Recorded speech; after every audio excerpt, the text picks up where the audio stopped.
The marble hall of the White House glows under bright studio lights as cameras roll and journalists lean forward, pens ready. The President of the United States is about to speak, and what he says next will send shockwaves through the NATO alliance. In a statement that rippled across European capitals within hours, President Donald Trump openly questioned whether Spain deserves to remain in NATO. His reason? Its failure to meet the alliance's defence spending targets. Trump begins calmly, speaking of cooperation and unity, but quickly pivots to confrontation. His words, captured by the Washington press pool, were unmistakable. We're going to work very closely with Finland and NATO.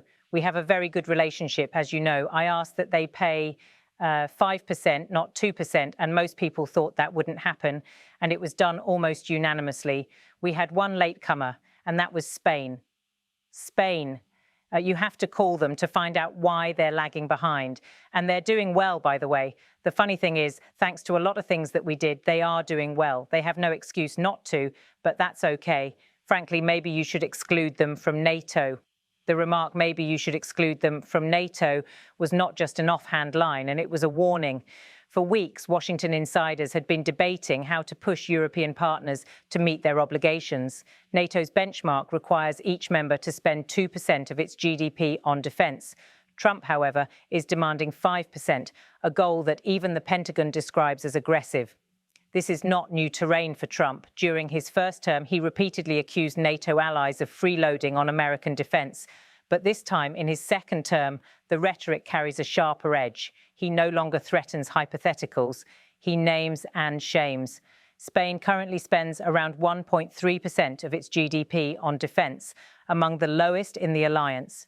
Madrid argues that economic recovery efforts and energy reforms have constrained its military budget. Yet Trump's attack, aired live and replayed worldwide, marks one of the most severe public rebukes of a NATO ally in decades. Analysts say the president's strategy is deliberate. By praising Finland's commitment while calling out Spain, he's redrawing the lines between serious allies and complacent ones. His message, those who meet the standard are partners, those who don't are liabilities. Moments later, Trump reinforced his point with even starker language. Maybe you should throw them out of NATO, frankly. The phrase echoed through newsrooms. Within hours, European officials were scrambling to respond.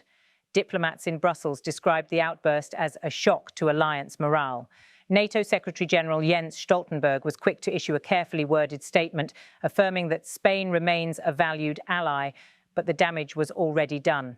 In Madrid, the reaction was one of disbelief. The Spanish Ministry of Defence issued a brief communiqué emphasising unwavering commitment to collective defence and ongoing efforts to increase defence investment. But privately, officials called the comments humiliating. The timing made matters worse. Spain currently hosts the Rota naval base, home to US destroyers vital to NATO's southern defence line. Across Europe, the headlines were unrelenting. Trump targets Spain, NATO in shock. Madrid reassures allies. French President Emmanuel Macron reportedly told aides that Trump's words only prove why Europe must be able to defend itself independently. For Trump, though, the reaction appears to be part of the plan.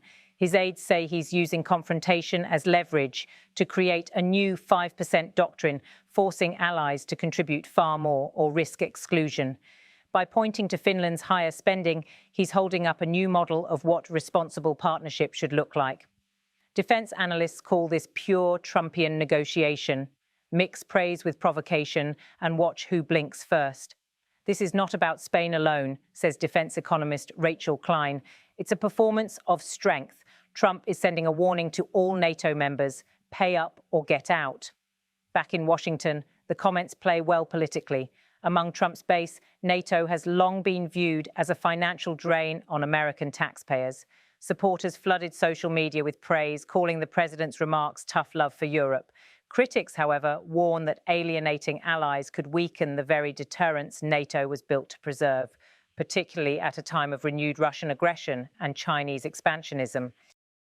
Inside NATO headquarters, officials are preparing to quietly address what's now being called the Spain episode. A senior European diplomat told AFP off the record, the problem is not just the 5% demand, it's the tone. Every time the alliance stabilises, he rattles it again. Despite the controversy, Spain remains an active member of multiple NATO missions, from Baltic air patrols to counter-terrorism operations in Africa. Yet perception often outweighs performance. Trump's words risk overshadowing those contributions, framing Madrid as a laggard even as it participates on the front lines. Strategically, Trump's contrast between Finland and Spain is no accident. Finland, one of NATO's newest members, joined after Russia's invasion of Ukraine and immediately exceeded spending goals. Spain, by comparison, represents what Trump sees as old European complacency. Allies benefiting from US protection without equal sacrifice. Diplomats say the speech signals more than a dispute over budgets. It's a philosophical shift. Trump views alliances as contracts, not commitments. Loyalty is measured not in shared values, but in percentages of GDP. The moment captures Trump's larger worldview. America leads only if others pay their share. His critics see this as transactional foreign policy. His supporters call it pragmatic realism.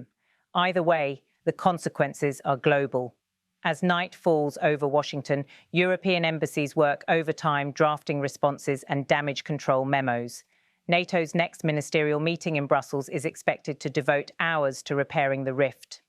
Behind closed doors, one question looms. If the US can threaten to expel a founding ally like Spain, what does that mean for NATO's unity itself? Trump, meanwhile, appears unconcerned. As the press conference wraps, he smiles faintly while ignoring shouted questions. His remarks have already made their way across every television screen from Madrid to Berlin. The message is unmistakable. America's patience with NATO's spending habits is wearing thin, and for Spain, the warning could not be clearer. Meet the 5% benchmark or face the wrath of a president who no longer believes in quiet diplomacy. The camera pulls back from the podium, the lights dim. Outside, the White House stands silent under the autumn sky, while inside NATO's corridors, a familiar anxiety returns that the transatlantic alliance, once thought unshakable, may once again be on uncertain ground. We're going to work together very closely with Finland and with NATO. We have a very good relationship. As you know, I requested that they pay 5%, not 2%, and most people thought that was not going to happen, and it happened virtually unanimously. We had one laggard. It was Spain. Spain. You have to call them and find why are they a laggard, and they're doing well, too. You know, the funny thing, because of a lot of the things we've done, they're doing fine. They have no excuse not to do this, but that's all right. Maybe you should throw them out of NATO, frankly.